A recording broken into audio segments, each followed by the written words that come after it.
I'm a writer, but more than that, I'm a storyteller. Way back in the day, it was my dream to create stories and entertain people with the worlds, characters, and ideas I could create. It started with me doodling little comics in class to me writing out whole screenplays in college. But one thing was for sure, I wanted to tell stories, and I always found so many things to write about. Now, with me beginning to make a name for myself on YouTube and having an audiobook being released, having 2 books already published, and me critically analyzing TV shows, movies, and other such things on this channel, perhaps it's time that I answered a few questions y'all have asked me pertaining to writing. This isn't going to be an official class or anything, and I'm not going in any particular order here or doing it any particular way. I'm not even really scripting these. These are just going to be like notes that I make based on questions y'all asked. These are just some writing tips and advice that I'd like to offer that y'all have specifically asked for, because people keep asking me, like, how do I do this with a character? How do I do this with a story? How do I do this with a plot? And I'm flattered that you guys want to ask me. I really, really am. I'm not going to sit here and claim I'm some professor or some grandiose master of writing like someone like Moeller or ER or someone like them. I'm not, but I like to tell stories, and I'd like to answer your questions as best I can. So most of y'all have asked me about the same thing, and so I'm going to start with this. This is the first thing I want to start with in this video. Character. Now, how to write good villains, how to make believable or real characters. These are all common questions I get, and I'm happy to tell you what I know and how I create characters. And I'll use examples that I know of and tell you about a few of my own characters and how I write them. But this might take more than a few videos to do. I'll try my best, though. Let's start with basic character creation and development, and then move on to stuff like side characters, love interests, antagonists, and things like that in later videos, okay? Cool. Let's just start with basic character building. All right, so how do you start? Well, when it comes to me and building characters, firstly, when creating a character, there are a few things that you have to ask yourself. And firstly, no. None of these first things you should be asking have to do with appearance.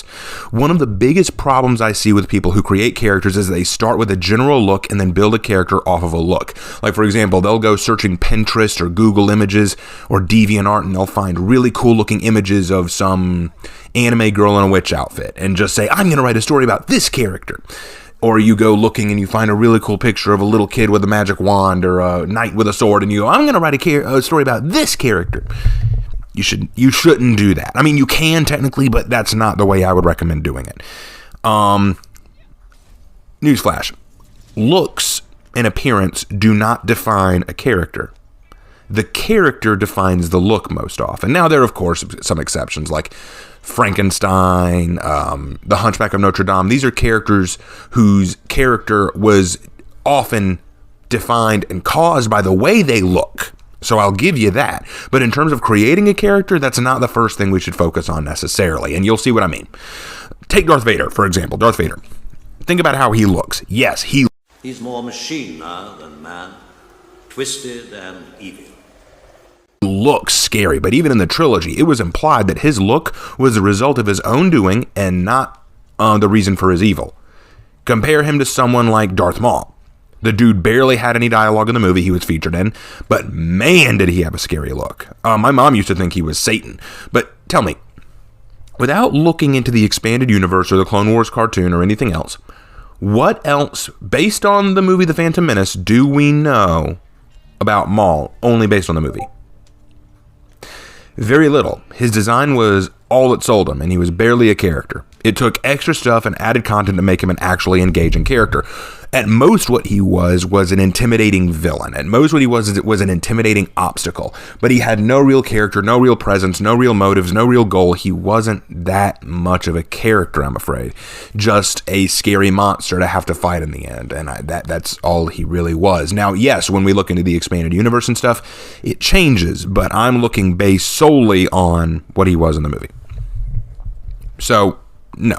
Don't start with looks, necessarily. Save looks till the end. Trust me, you'll thank me for that later. Okay, so let's talk about what you do need. The first thing I start with any character is a goal. All characters, good or bad, need something they want. All believable and relatable characters need a goal. Why? Because we have goals. We all want to strive for something. Life is about progress, moving forward, changing the world or ourselves. And our goals can be as large as becoming the President of the United States to being something as small as just eating breakfast in the morning. Goals define our lives.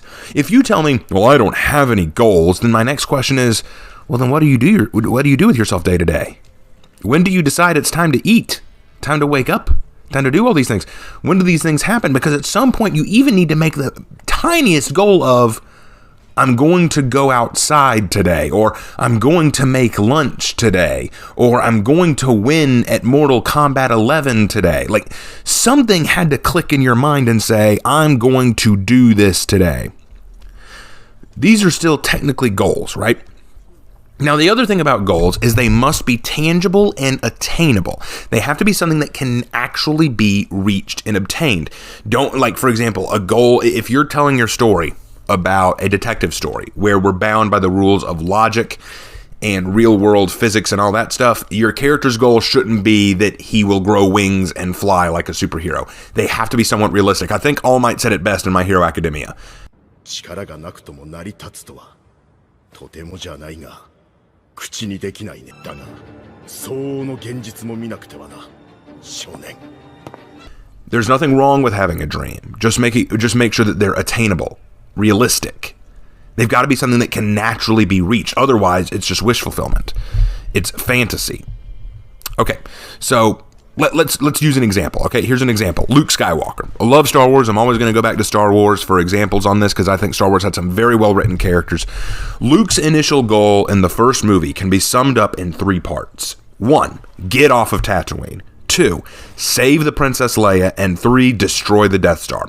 All of these are achievable things. They are tangible, understandable, relatable. We understand his reason for doing them. He wants to get off of Tatooine because all of his friends are already gone and he feels like he'll never make something out of himself.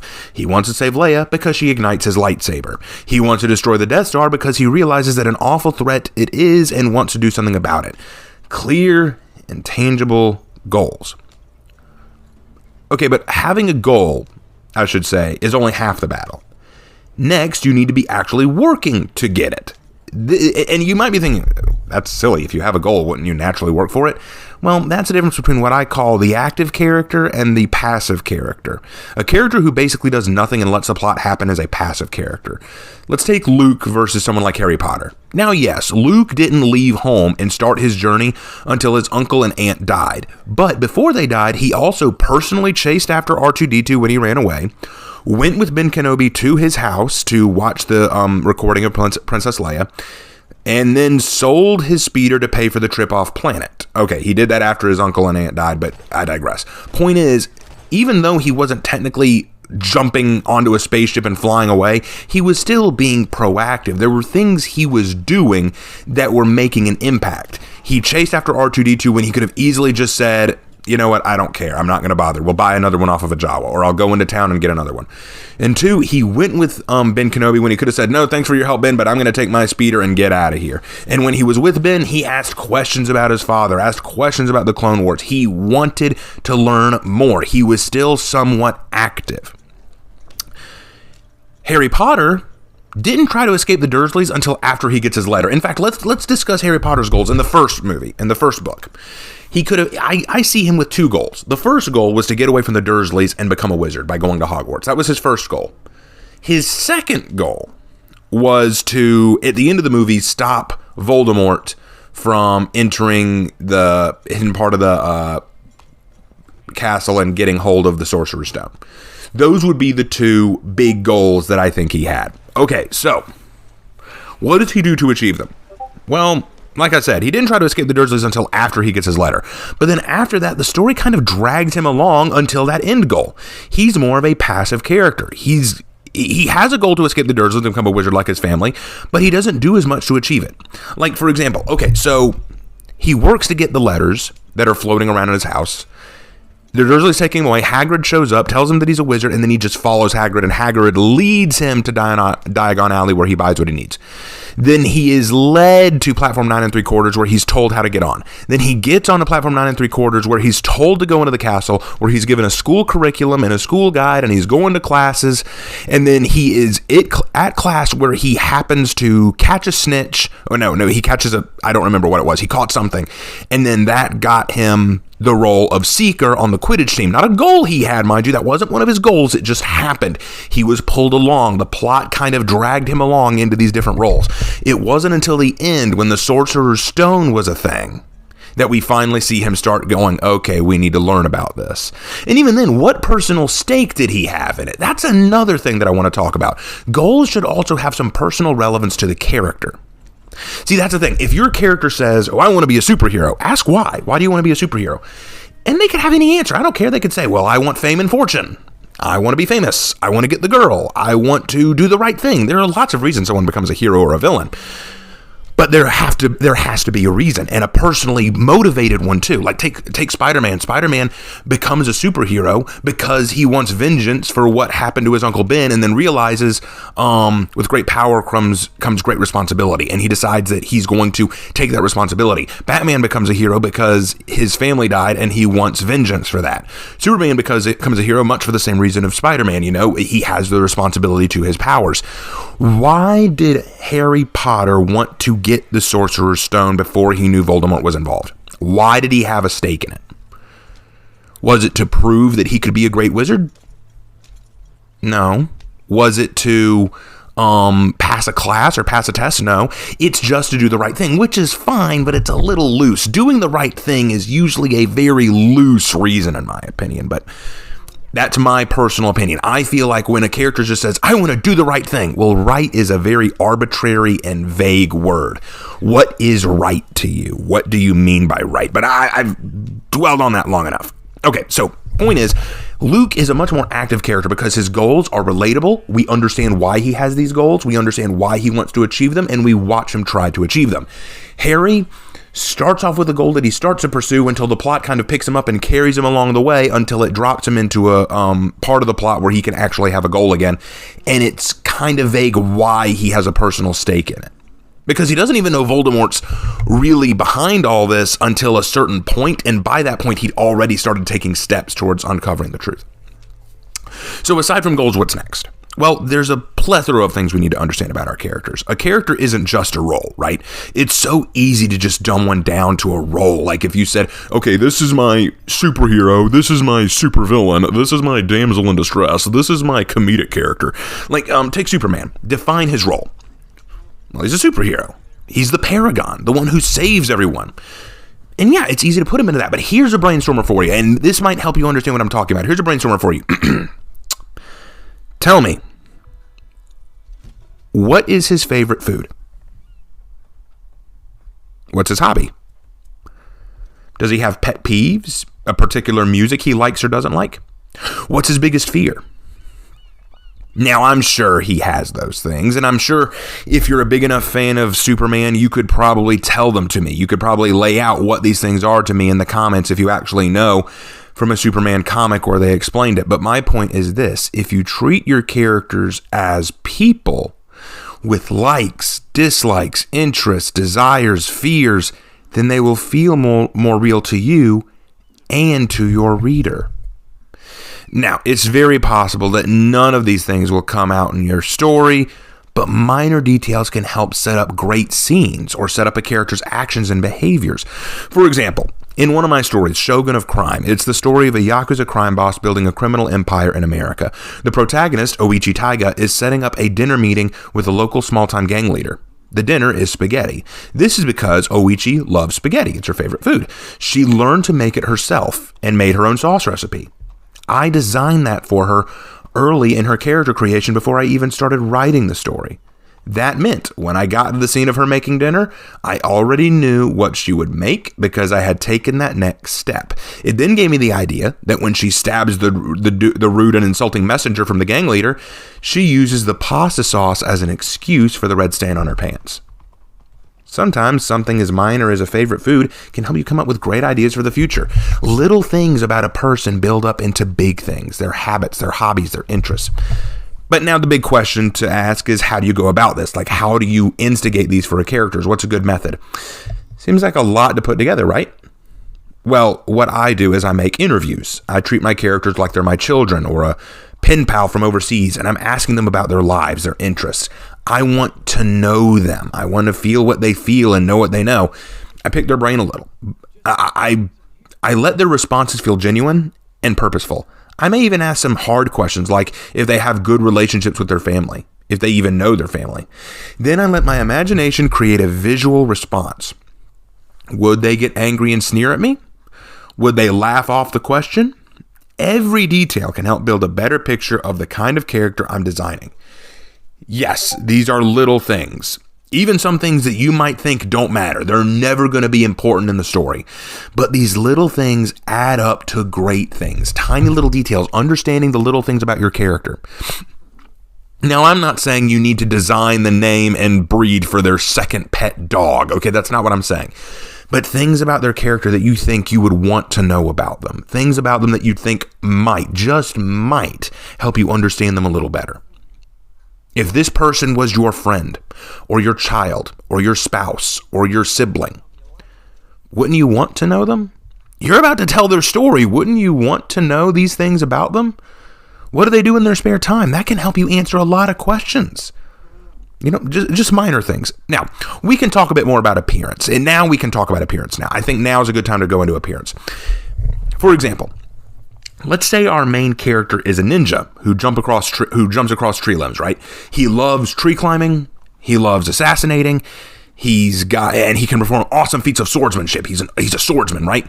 These are all things we created in the character aspect. When we're saying these are his goals is he wants to destroy a rival ninja clan because they kill his wife.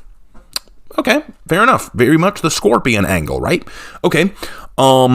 He's an excellent swordsman. He jumps from tree to tree. He's learning ancient ninja techniques. These are all his hobbies, his understandings, his abilities. Okay.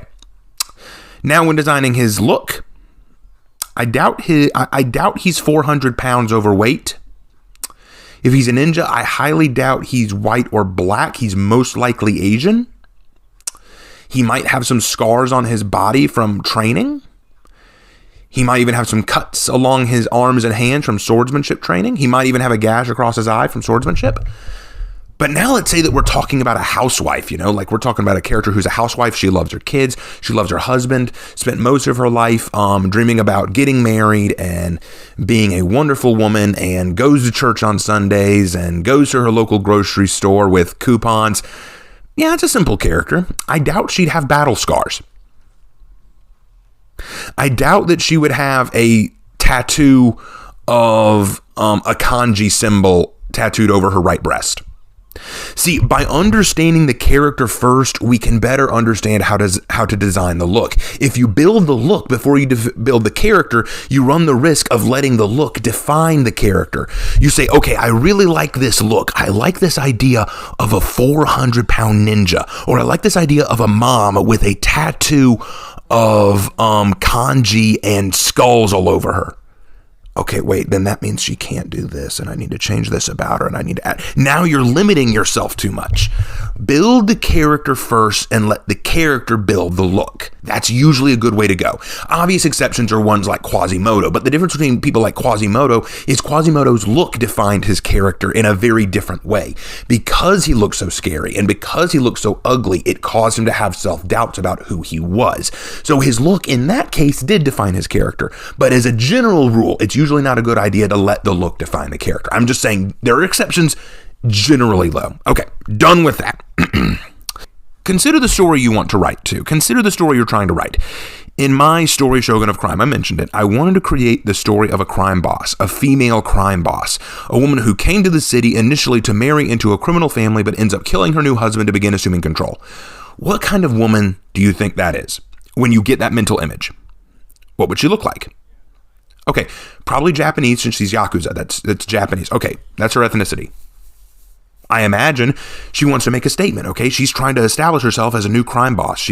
And she would probably like to dress very professionally. So she'd probably wear things that make her look professional, not sleazy outfits, not skimpy outfits, something professional. Given that she wants to be taken seriously, she might be well-spoken. Wears makeup, stands up straight, keeps her hair styled. And if the city she lives in is cold, which I designed the city to be, she probably bundles up a lot, wears coats or jackets. She made her own spaghetti sauce. She loves spaghetti, so she's probably a cook or likes to dabble in cooking. Maybe she owns a lot of cookbooks. Maybe she has burn marks on her hands from being around ovens or stoves. She might have a few singes on her hair or something where her hair accidentally got a little smoked or something from being too close to a stove oven, something like that. Maybe she has occasional flour under her fingernails from dealing with dough and such. She's probably very good with her hands in that case. And in fact, since she's running a criminal underground, she probably knows her ways around firearms and weapons. After all, she probably has to know how to smuggle them, right? She probably knows quite a bit about drugs or alcohol if she deals in those. See how the more I built on her character, the more I got an idea of how she might dress or appear? And all of it started with knowing what her goals were, what her interests were, and what her likes and hobbies were. The little things can create the character, which then creates the visual. Okay, now that also goes into a lot of other questions, like, for example, okay, well, what about villains? And what about protagonists versus antagonists? What about deuterogonists? What about anti-heroes? What about support characters? How do you write those? How do you make them? We'll get into that another time. I want to dedicate another video to creating character roles and how to make them believable. But what I want to wrap up here with this is one more thing. People always ask me, how do you make a character realistic? How do you make them relatable? Remember this, and remember this always, because this is important. I think I said it earlier, but I'm going to make sure I say it here so that you all hear it. So write this down if you're taking notes, okay? Please remember this. Characters are still people. They still have wants. They still have desires. They still have needs. Sure, depending on what kind of story you're writing, they may be very different. If you're writing about an alien race that thinks that, pornography or nakedness is more normal than wearing clothes, then yeah, obviously there's going to be a difference between our understanding of morality and theirs. I get that, but I'm talking in a general rule. A good character has to have relatable motives, goals, operandi, stuff like that. They don't have to be the same goals, but we as people, we as goal-driven people can understand a person's drive to achieve those goals. Having them understanding the things that they love and like, we can respect that. We can understand that. The key to creating a relatable character is giving them relatable faults, relatable strengths, relatable wants. If a character has no faults, we can't relate to it. A character who can do whatever the plot demands when they need to do it, a Mary Sue character, is bad to us because we can't relate to it. We have no way of relating to a Mary Sue because the flawless, perfect character is not something we can understand. We can't be flawless or perfect all the time. That's natural. But also, the overly flawed, weak, pathetic character is hard to relate to because sometimes we want a character we can root for, It's a balancing game, and it's not an exact science. Everyone has their own way of writing characters. And again, like I said at the beginning, this isn't a class. I'm not preaching an exact science or some kind of formula here. I'm just telling you my thoughts. These are the ways I create characters. In future installments about character, I may talk about villains and heroes and all that kind of stuff, like I said before. And I'd love to talk about that kind of stuff in more detail. But I think this is a good place to pause it. This was a bit of an experiment, guys. Let me know what you thought in the comment section. If you liked, please let me know with a like and a comment. And don't forget to subscribe if you haven't already. If you have any other questions about writing that you'd like to ask me, please feel free to let me know. And I will see you guys in my next video. Take care.